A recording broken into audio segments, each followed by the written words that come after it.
It is late afternoon. The day started off with joy for 5-year-old Ababa. Her mother gave birth to a boy this morning, and Ababa is excited at becoming a big sister. But by the afternoon, little Ababa has found herself shouldering a heavy responsibility. Today marks the end of Ababa's carefree childhood. With her mother having just given birth and as the eldest in her family, the burden of fetching water has now fallen on her tiny shoulders. She now shares the fate of millions of Eritrean women and children on whom rests the burden of walking for 2, 3, or even 4 hours every day to get water. Ababa is accompanied by other women from her village on her first 2-hour walk to fetch water. The women feel sorry for her. They hide their pain with nervous laughter. The sight of such a small child carrying a heavy bucket of water dashes their hope for a better future. It is a painful sight to watch a new generation saddled with an old problem.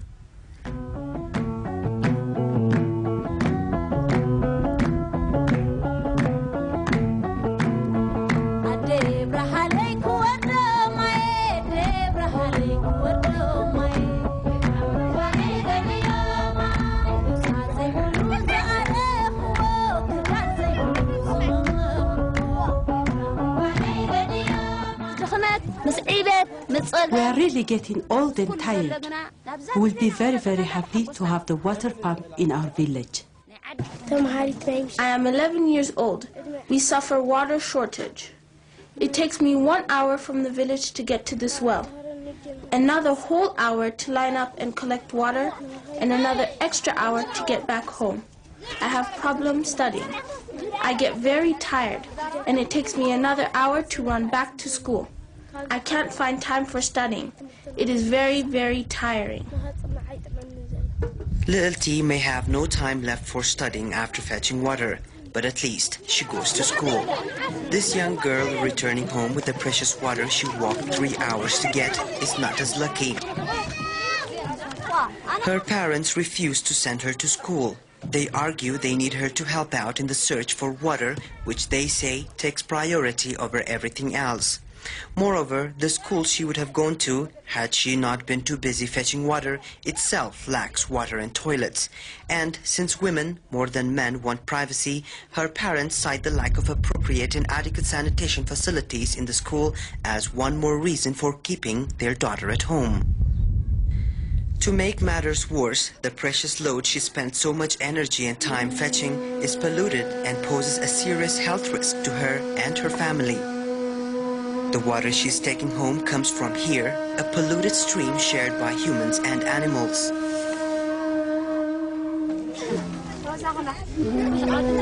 People use the stream to wash themselves, their clothes, and whatever else needs cleaning. Children swim in it. The same dirty water is also used for drinking and cooking. Over 3/4 of Eritrea's 3 million people do not have access to safe water sources or sanitation facilities.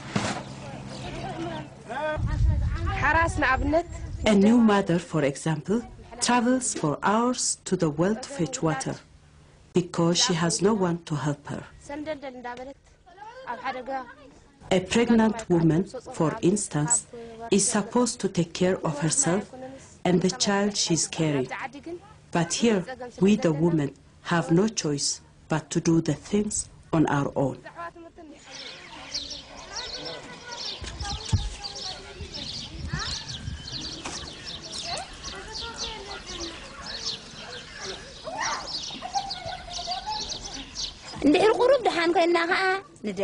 When we are tired, we don't fetch water as often.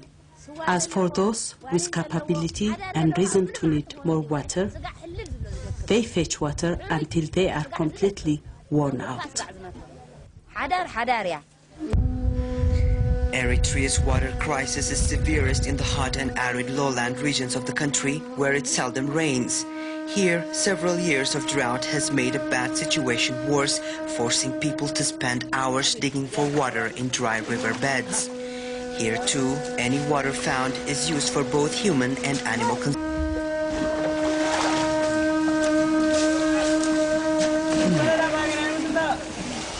Every year, many Eritreans, particularly children, die from preventable diseases caused by use of contaminated water, inadequate sanitation, and poor hygiene. A lot more suffer from regular diarrhea and parasitic worm infections. A recently ended 3-year border war with Ethiopia has exacerbated the country's grave water and sanitation problems. Rebuilding water and sanitation facilities destroyed or vandalized by the war, as well as providing water and sanitation facilities for people displaced by the war, is now an added challenge. The United Nations Children's Fund is responding to the water and sanitation needs of Eritrea's war and drought-affected population. UNICEF helps communities rehabilitate water sources in drought-affected areas and by cleaning water. For those displaced by war, UNICEF provides water tanks, pumps, generators, and water purification tablets.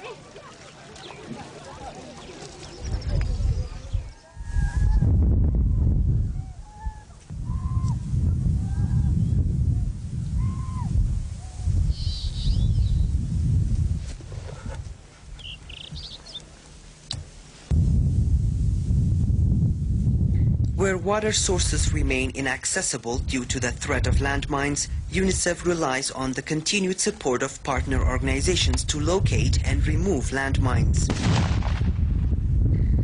Landmines such as this one, which was successfully destroyed, pose constant danger to women and children who are tasked with fetching water and firewood as well as taking care of livestock. UNICEF and the Eritrean government have jointly developed a 5-year water, environmental sanitation and hygiene program to address persisting and serious problems associated with poor hygiene, lack of safe water, and proper sanitation.